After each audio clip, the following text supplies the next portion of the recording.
प्रस्तावित रेल्वे ब्रिजच्या बांधकामानिमित्त आता हा जो आपला ब्रिज पाडण्यात येणार आहे, त्यानंतर जे डायव्हर्जन्स सोलापूरवासियांना घ्यायचे आहेत त्याबद्दल ऑलरेडी अधिसूचना जारी करण्यात आलेली आहे पोलीस आयुक्तालयाकडून.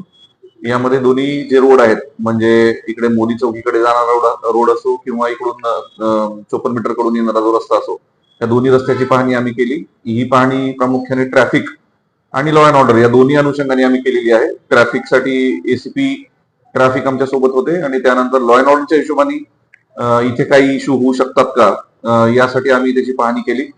रात्रीच्या वेळी काही ठिकाणी पथदिवे नाहीयेत किंवा काही ठिकाणी सीसीटीव्हीची आवश्यकता वाटते, त्या संदर्भात किंवा काही ठिकाणी काही अतिक्रमण आहेत ती तात्काळ काढणं गरजेचं आहे, त्या संदर्भात आम्ही ऑलरेडी माननीय महापालिका आयुक्तांना पत्रव्यवहार केलेला आहे. या येत्या 1-2 दिवसात त्यांच्याकडून त्या कामांची पूर्तता होईल अशी अपेक्षा आहे.